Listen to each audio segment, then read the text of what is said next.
கோடை வெயில் வாட்டி வதைக்கும் நிலையில் வாகன ஓட்டிகள் போக்குவரத்து சிக்னலில் நிற்பதற்கு ஏதுவாக திருப்பூர் மாநகராட்சிக்குட்பட்ட சில இடங்களில் தற்காலிக நிழற்கூரை அமைக்கப்பட்டுள்ளது. கூடுதல் விவரங்களுடன் இணைகிறார் செய்தியாளர் பாலாஜி பாஸ்கர். பாலாஜி பாஸ்கர், விவரம் என்ன? தேவா, அதாவது தமிழகத்தில் தற்பொழுது கோடை வெயிலின் தாக்கம் நாளுக்கு நாள் அதிகரித்து வருகிறது.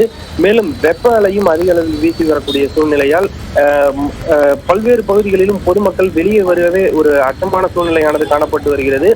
மேலும் வெயிலின் தாக்கம் அதிக அளவு இருக்கும் எனவும் திருப்பூர் மாவட்டத்திற்கு தற்பொழுது வானிலை ஆய்வு மையம் மஞ்சள் நிற எச்சரிக்கையானது கொடுத்திருக்கிறது. இதன் காரணமாக பொதுமக்கள் வெளியே வரவும், மேலும் அதிக அளவிலான போக்குவரத்து இருக்கக்கூடிய பகுதிகளில் சிக்னலில் நின்று செல்லவும் அதிக அளவிலான அச்சமானது பொதுமக்களிடையே நிலவி வருகிறது.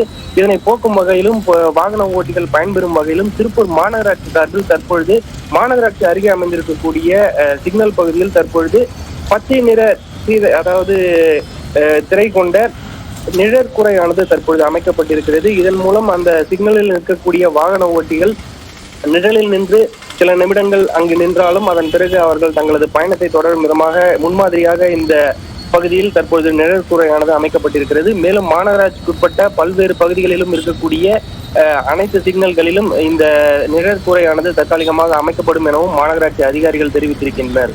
தேவப்பிரியன், உங்களுடைய விரிவான தகவலுக்கு நன்றி பாலாஜி.